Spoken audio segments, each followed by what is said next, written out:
You've reached Monster 911, and I'm Lance Hightower. I've been taking cryptid emergency calls for over 5 years. If you have a cryptid emergency, please call our toll-free number 866-306-8085. I can help you. What's your emergency? Welcome everyone to Day 2. Today we're continuing with the show series Family Sees a Werewolf in Town. Today's show, listen how matter-of-fact the family members are during the interview and how determined they all are in not only wanting to know what they saw, but what they experienced. This is a show not to miss out on today, guys. I'm Lance Hightower, your host, cryptid therapist, in-the-field investigator, and seeker of all things paranormal. And if you're tuning in for the first time, you really need to hit that subscribe button right now. Trust me on this. And if you're looking for that unusual gift idea for a friend or family member, what about some cool Bigfoot apparel? Head over to our online store at www.monster911.com and grab a t-shirt or some merch. We have some really cool items coming soon as well. So as you guys listen to today's show, place yourself in these family members' shoes and think about what you would do. And don't forget about tomorrow's show. It'll be a continuation of more details of their creature encounters and experiences. Now, there's going to be moments where the sound is not the best, so I apologize because we have patched in several family members that live out of state, in state, and my reception here at the house kind of comes and goes. So we do our best, so I apologize ahead of time. Now, I did do a second interview with them. Unfortunately, my system bogged down, it got locked down and got lost. So I've tried to recover it, it didn't happen. But basically, once you hear this part 2 here, they basically confirmed everything that we spoke about. They sent me some pictures of the cabin, where they're at, and what was going on, and it was quite clear that there was a claw mark that was gashed deep in the back of this cabin, that there was a screen cut, like with a hole poked. They heard like a tapping sound or a clicking sound. It was either on the cabin or on a window, and they wanted to know if that's something that's common. I said, in many cases it is.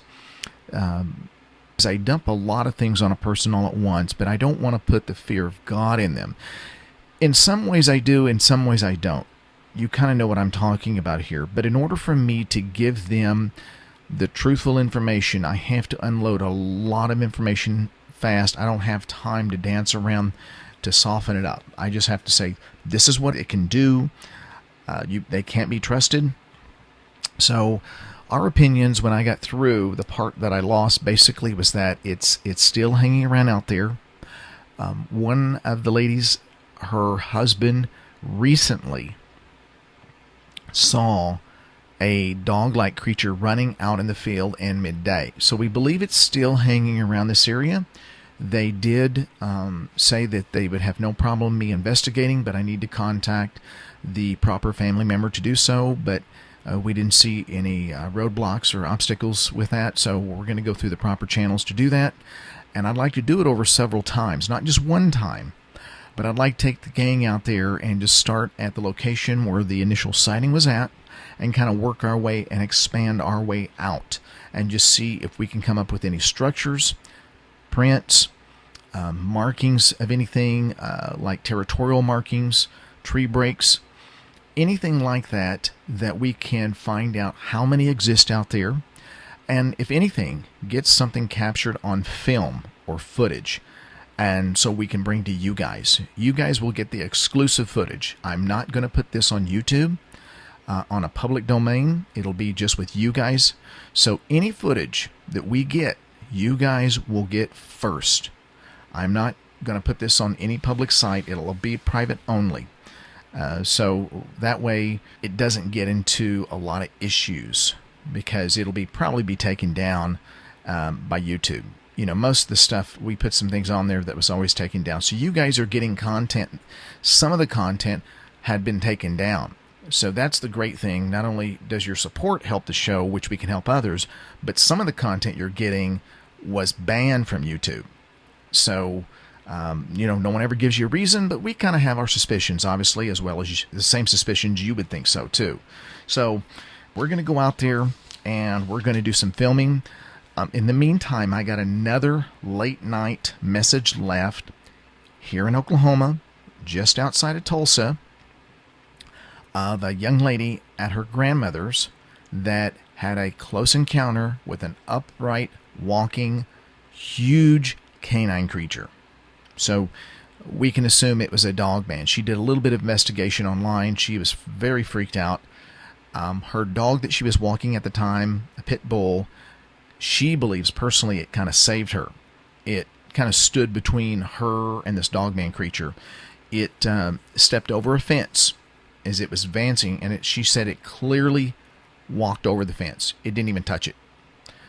So she said it was somewhere around 8 to 9 feet in height, and I'm listening to this, my jaw's dropping.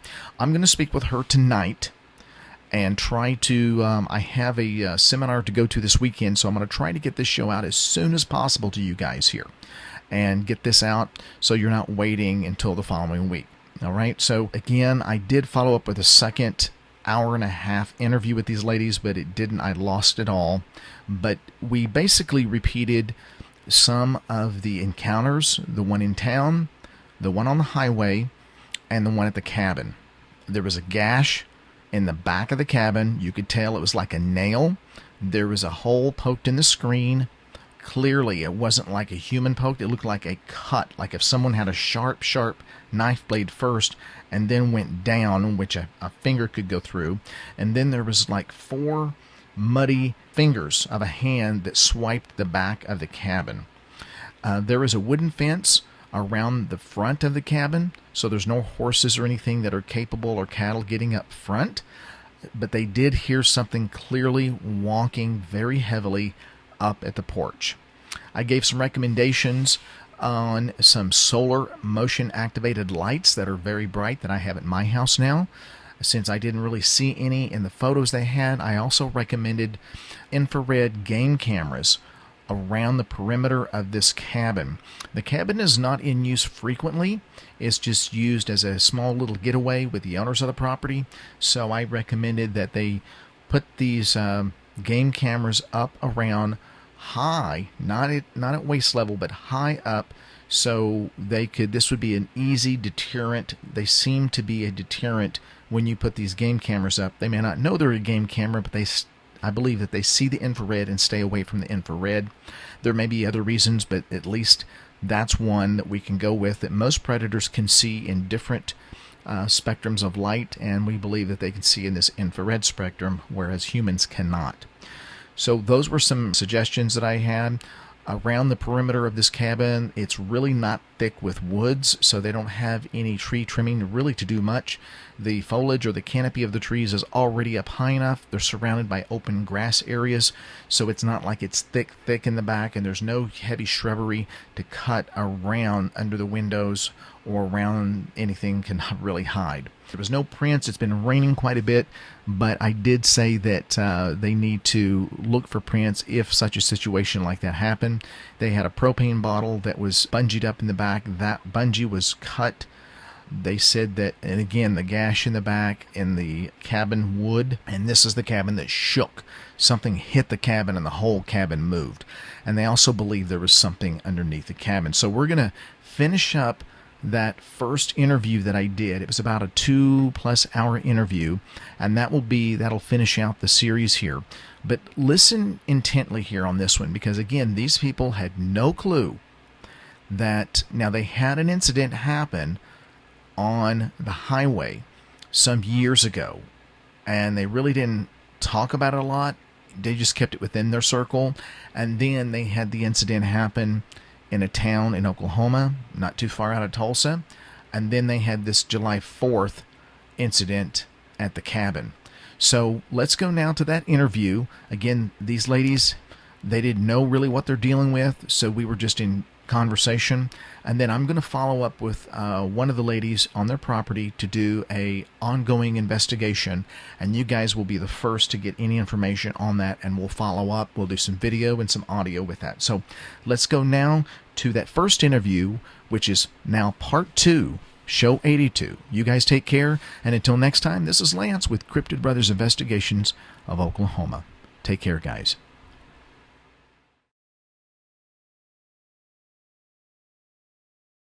So if you can rummage at night through garbage, you've got like you've got the Golden Corral, right? You've got a small rural area. You're near, and you've got water sources close by. You don't have to go too far out of town, and then it's kind of remote again. And a lot of people associate, well, you've got to have a bunch of woods. We're finding out you don't. There is sightings of these creatures on the open plains. I always say people would be in awe and shocked to know what roams around on the Oklahoma plains at night, and Kansas just at night. You don't need a lot of woods. And these small towns, it's really quite surprising doing these interviews how many people have sightings while they're just dumping trash right out back of their house. I had a gentleman that contacted me. He originally contacted me for my chiropractic services. And I have a mobile rig that I built, and he comes on board, and he said, you wouldn't happen to be the same Lance Hightower that does the podcast show? And I said, yeah. He said, Lance, I was on such and such show. I'm show 92 or whatever it was. And I said, well, I'm sorry, I can't remember what happened. He is literally off the street, and he put some stale dog food just outside of his chain link fence. And he is right next to all of his neighbors, and he went out late at night. His dog was barking, and he had a sighting right at the end of his chain link fence. So, and he described in detail exactly the same characteristics which you guys described, you saw. And he said, Lance, I don't know how this thing is. It's bold. It came right in town. He goes, why? And I said, Lance, can you get closer to your phone? I'm having trouble hearing you. Yes. How about this? Okay. Sorry. No, that's okay. You tell me. So he basically described the same characteristics that you described in what you saw. It was canine. It had the reverse dog hawk. It had ears, except it was eating the dog food that he threw outside of his chain link fence. And he saw just a massive back, and his dog was throwing a fit, and he went outside, and he had a light on his dog, and she was like wetting all over herself. He's like, what's going on? And he called her in the house, and she just ran in the house. And then he was shining the light on the back of his fence, and there he saw this creature bent down. He didn't see a head.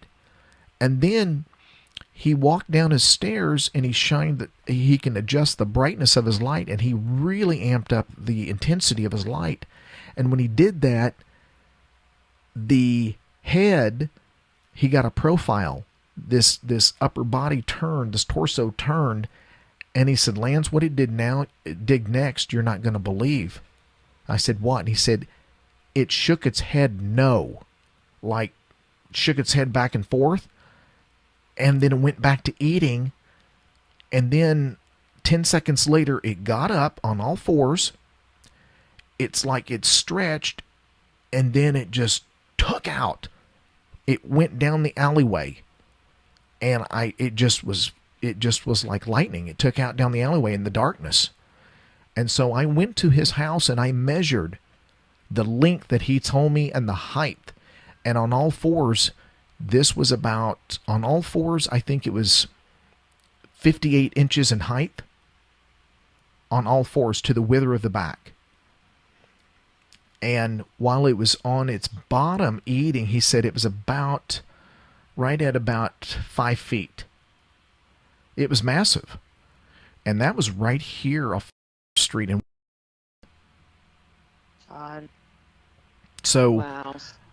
I just give that example because logically you could say, well, surely not in town. Not in town, but I'm finding out it occurs all the time in town. And I believe, getting back to someone's question, people have to be seeing these, and you're right, they are seeing them. They're just not talking. So it's going to be very hard. Wow. So, well, I have a question, and this may be a dumb question. I don't know. But is it an animal or is it a human? Like, we're yeah, made to believe that it only comes out on a full moon, and that it's a person that turns into this creature. Right. Well, but if it's an animal, then where is it the rest of the time? Does it matter if it's a full moon? Well, I'm going to say that everything we have seen in the movies regarding, a human turning into a wolf, and you need silver bullets, and it comes out, it fully develops. This man has to be bitten, and then he turns into a werewolf on the full moon. I don't believe there's any association with that, personally. Now, I cannot answer that factually. It's just my instinct says that that doesn't resonate in this case. That's just kind of a Hollywood version. I personally believe. What is it, Lance? Well, that's kind of what I thought too, because I don't know if I told you on Christmas. This is talking. My pig was attacked. I live on a farm, and we have a bunch of pigs. We should go in order of these stories. Oh, okay. I would say, because yours is pretty recent about the pig, but I know. And Mom saw something running beside them in the road. So you and I saw the one on Halloween several years in ago, town. and then Mom and Christy saw something. So what I'll do later. is I'll go ahead and answer animal, human. I'll answer that, and then we can kind of get back to the order here, and then I'll just try to keep my mouth shut there. So animal, human. I think that it is more animal. I think it's some type of a hybrid type of offshoot of a canine. I don't think in many respects, you've got a multitude of opinions if you get on YouTube. It's a U.S. government experiment gone bad. It is someone tampering with the DNA. It's this, it's that, it's a UFO alien, it's this and that. I'm going to say that however I answer this is going to sound like I'm biased automatically, but I don't have insider information. I'm just basing it on what my instinct says. So just take that into account. My instinct says that these have been here a long time. My instinct says that they are some type of a hybrid canine, that they behave more canine, more wolf than anything, but there is some type of intellectual features, and physical features that make it supernatural. Now, it's easy to immediately say, Lance, what you're talking about sounds more biblical in nature. Is this the Nephilim or, fallen angels? Yeah, we're familiar with. And I would say, I believe a lot can be described through the Bible, absolutely. Now, you're not going to see that term, no matter if you go into scriptures, into the Old Testament or New, you're not going to see that. But I'll say that I believe that there is some level of truth, that they've been here a long time. I believe that these creatures have an intellect far beyond the indigenous wolves and canines and domesticated that we don't understand yet. But their speed, their strength, ability is far beyond anything we've ever seen or ever heard about. I believe that they are very familiar, that they're so much more massive than humans. They have abilities that we don't possess, but they understand that we have guns, and they understand about cars. Their strength capabilities, it is ridiculous, and they're very frightening. I believe they've been here a very, very long time. Certain cultures, Native American cultures, have seen these creatures. They have talked about them in certain rituals and dances, and a lot of people have probably just pushed them off as lore, as wives' tales, as just scary stories. But they have talked about these creatures before. And when you talk about them to certain tribes that are willing to open up, the elders allow them to speak about these, there is no doubt in their mind that these creatures exist. They've seen them, and they just don't talk about them because they're told not to. So that's my opinion. I believe they've been on this planet a long time. Now, it goes to the next question. Well, if they've been here a long time, how come no one's even brought it up? How come we haven't seen them until I saw them? And I'm going to say they're probably not in the numbers like deer population or other types of indigenous wildlife across North America, but I'm going to say that they're in small numbers that's very focused and isolated away from a lot of people. And if you don't want to be seen, then you won't want to be seen. It's just those rare circumstances by happenstance that you see one, it allows itself to be seen at a moment, and then it's gone, just like Saul. So that's about the best way I can answer that. So it's more animal, but there is some humanistic features that it wouldn't. I don't know how it's been able to adapt to an intellect like that. I don't know. Right. But that's the man part of Dogman. Why? Because portions of it think like a human, and that's what makes it frightening. Yeah. Right. How it can open doors and windows and stuff. Open doors, and it wants to intimidate you. So it will do what we call... Oh, it does. it will house slap. It will house slap. And Yeah. in my opinion, that's a variety of reasons. Number one, it wants to see who's going to come out, who's in there. Are they going to come out with a gun? And it's meant to terrify you. And I believe that their senses are very heightened, their olfactory ability to smell, their hearing ability, so they can find you. They know they know which bedroom you're in while you're in your home or cabin. They can hear you or smell you. Yeah. And I believe they can also determine. Now again, Great. I'm sorry. I'm never going outside again, just so you know. Well, this is why I said if there's any kids, I don't want them. Don't. I have 6 children, so yeah. Oh. Kids. I sent your email to all of them. Oh, they okay, already- okay. And I wasn't trying to So frighten. I want to know a little bit about this house slapping thing, because this was a real deal just a few weeks ago. I know you want to go in order of stories, so Okay, I well, don't know who's next, but one of these damn things slapped the house, and I can we tell were you. petrified. Yeah, our story So- would be quick. okay. It would be after. So, and Mom and my sister, that would be after the Halloween story. Okay. So, Mom and y'all Yeah. go. Mom, do you want to tell it, or do you want me to start, or? Well, go ahead and tell where we were coming from. Okay, It was- we were. Yeah, it was early December in 2009, and every year we had a Christmas party for my work, and so we were down at the country club in Jinx. So, and Mom lived on 100 and off north between Collin or. Oh, okay. So we Yeah. always came when we came from, the Jinx area or downtown. We always came up Highway.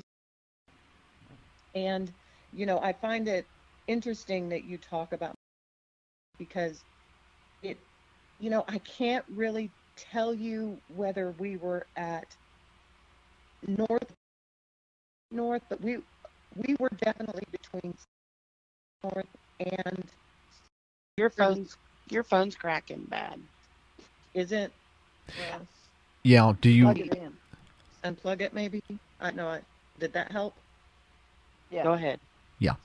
Okay, we'll I'll take tell it. you. okay. But we were between north on highway, traveling northbound, and my lights catch something off on the Passenger right side. the right side of the road, and it was just just outside of the shoulder area. It was in the ditch. Yeah, it was in the ditch. So this thing jumps and lands on the center line of the northbound lanes. And I hit my brakes. You know, I didn't lock them up, but I started slowing down.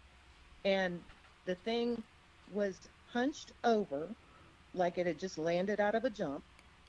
And it turned its head and looked at us. And I had a PT Cruiser at that time. And the hunch on the back was so tall.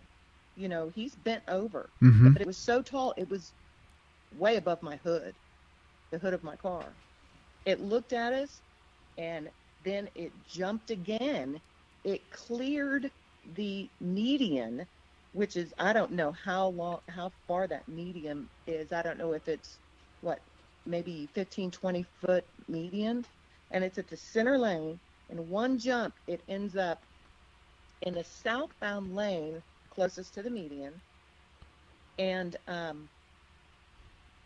the people that were coming south locked up their brakes. And that's back when I smoked.